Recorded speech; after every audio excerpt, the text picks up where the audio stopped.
standoff with Gary, and oh, that's a good old fashioned cattle prod. Yeah, yeah. So I did look this up about the taser thing. So go ahead. Sorry, Oh no, I was just gonna like go sideways and just like because you had mentioned Buffy the Vampire Slayer. It's the same thing with like Spike. Spike went through where he was like very menacing and everything else, and then he went through this period where he was sort of comic relief, and then they brought him back to being menacing. That was great.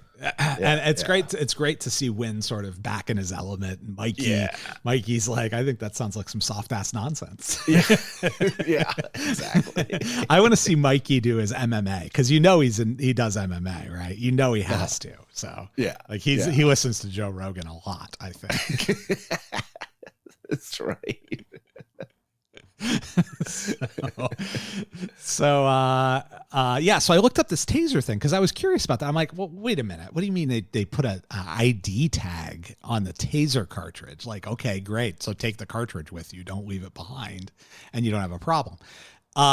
So what happens is when a taser cartridge is fired, so the thing, the two probes come out of it. Yeah. When that gets fired, 20 to 50 confetti-like ID tags are dispersed along with it. And so there are these little metal tags that shoot out of the thing. And you're trying to find all of those and pick all of those up in that situation would be impossible, right? So they all have unique IDs on it that tie back to the purchaser of that cartridge. So that's what Wynn was talking about, and that was implemented, in the 2000s sometime. So okay. Yeah. Well, because if you've ever seen a taser deployed like that, where somebody you'll see that. There's some chaff or something. Flake. Yeah, exactly. Yep. So that's what that is. So I had no idea that was the case. I just looked that up for the first time. So, I forgot to do this. So for those of you who are considering assaulting someone with a taser.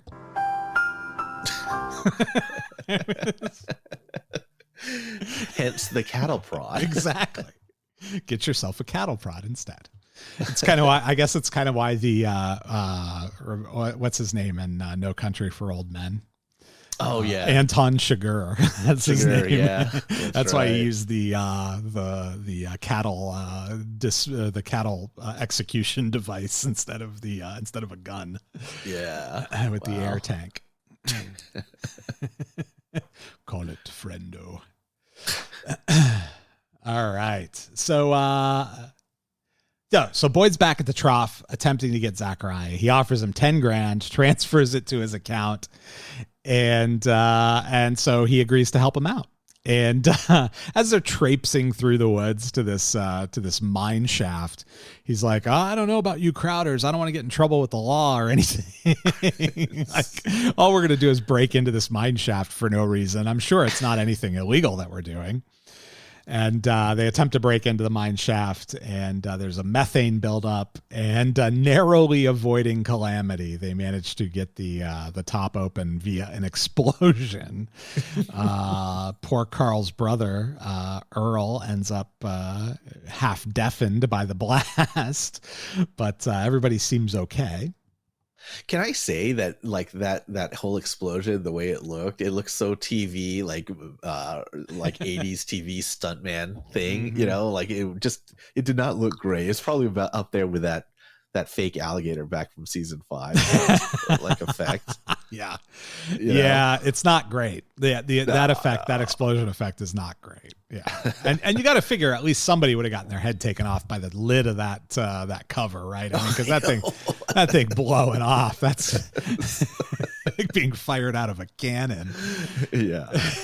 I like the visual of them landing, the landing is just like so terrible too, right? They shot it like 40 times too. Yeah. Like, okay, this time do it on your shoulder instead of your back. Yeah. But I do like I do like that they had to go in there though. with the like, and after he'd warned them about the whole thing with the methane and the gas rising, they still like started plugging away with that what was it, a sawzall? The concrete saw or whatever. Yeah. Well, and it's funny because he's like, hey, you know, you're gonna throw off those sparks and that methane's gonna build up and it's gonna go, and it's like they're like, okay, well, I guess we'll just keep going. And they don't even like do the thing where they like, you know, sort of stagger it, like run it, you know, stop it, run it, stop it, run it, stop it. They just they like shoulders after Zachariah gives the warning, they shoulder shrug and then they start going at it again. And then when he does give the warning that the thing's going to blow up, he doesn't yell run or anything like that. He like, you get the hell off there. It's like, can you come up with a longer phrase to use to warn us of the impending explosion? Not stop, just get the hell off there. But yeah, so they have an open mine shaft now that they're going to go down, and apparently Zachariah is very much looking forward to going down in the dark with Boyd, because it's a shaft that hasn't been sounded. That's the title of the episode, Sounding. It's a shaft that hasn't been sounded yet and hasn't been shored up in 20 or 30 years and is probably rotting and collapsing. And so Boyd, again, just some great acting here. He's got that look on his face when he's looking down, and you could tell like the character is very apprehensive about going down in that mine. Yeah. He does not want to go down there. So I do like his line though about if it kind of shits on your employees though. If you're that, you know, if you're not the man, then you're the man sitting next to the man, which means get to work. So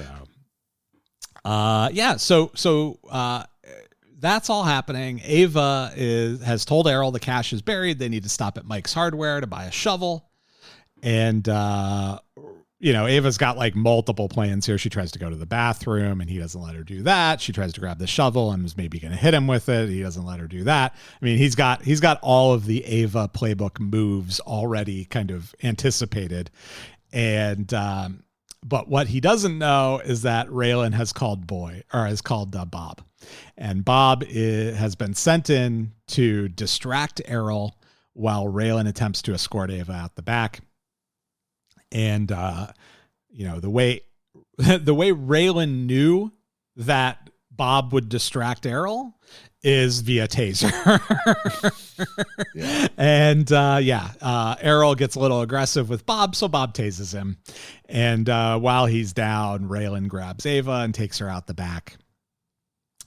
Most times people don't go unconscious when they get tased like that. So that was pretty, bold of Raylan to assume that was what was going to happen. Yeah, because like he's walking apology up before. What's that? I was gonna say like, and just apologize to him. Apologize and let him go. Yeah, I'm sure okay. he won't try and kick your ass, Bob. Yeah, exactly. But I mean, he's walking up before Bob even tases Errol, and so you got to wonder like, what was he gonna do if he didn't go unconscious? Because Errol's a big guy, right? Like. Yeah, Demetrius Gross is a big. I mean, when he was in Banshee, he played a former Penn State running back, like all-world football player who got hurt and had to become a cop. And I mean, he's a big enough guy. He's a big guy there. Yeah. So, but it all works out, and Raylan grabs Ava and they drive away. And when they get away, Raylan and Ava have a very quick conversation where he coaches her on how to run from the law. And I have a clip of that here. So that's it, huh? You ain't gonna say nothing else.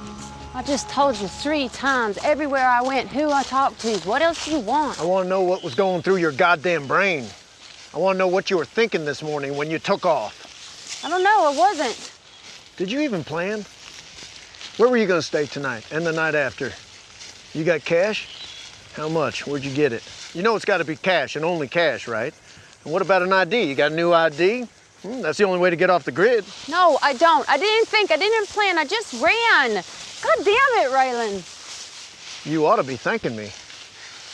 I'm the only reason what you did isn't ending with you back in prison, courtesy of the U.S. Marshal Service, or dead by Boyd's hand or one of them other knuckleheads. And that is the only two ways this little stunt of yours could have ended. Can I have my phone back, please? Your phone?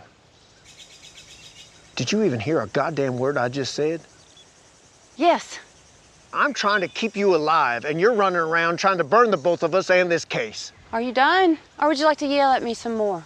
Or can I go back home and cook the dinner I promised Boyd so I don't have any more explaining to do? Honestly, I'd kind of like to yell at you some more.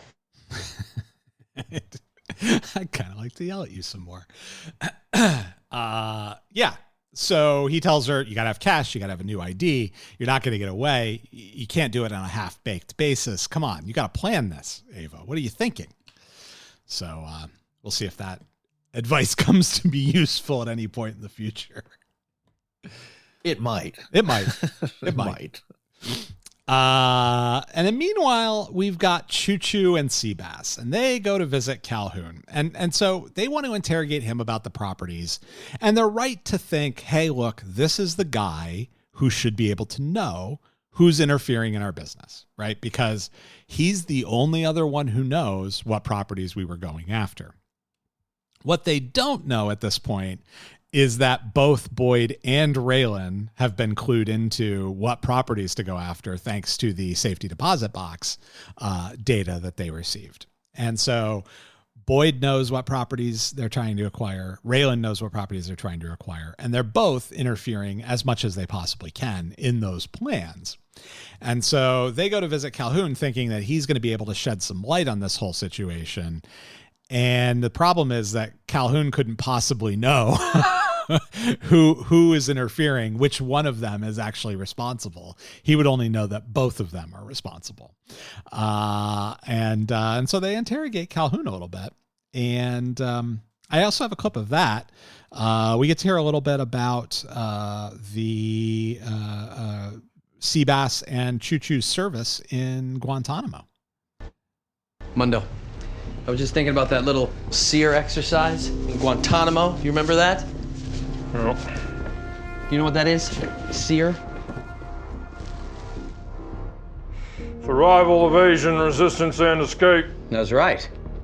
It's basically the role of interrogation and torture in acquiring information. Useful stuff. By the end of our training, we got pretty damn good at it. Nod your head if you understand me. Nod your head if you understand me. There you go. Oh, I remember one instance, an Afghan brother of a Taliban leader who just wouldn't talk. I mean, this guy had conviction. You ever heard of a perineal strike? Hitting the perineal nerve over and over, day after day, hour after hour? This young fella held out for over a week. Ouch. But he finally talked. All that unnecessary pain could have been over before it started. The doctor that treated him said it looked like he was hit by a bus. Well, I don't understand what this...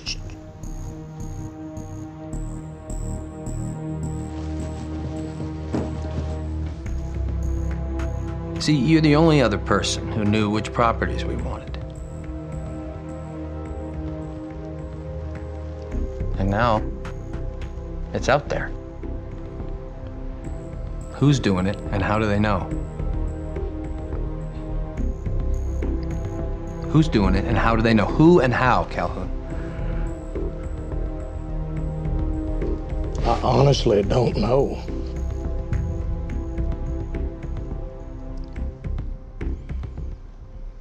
How about a starter tap?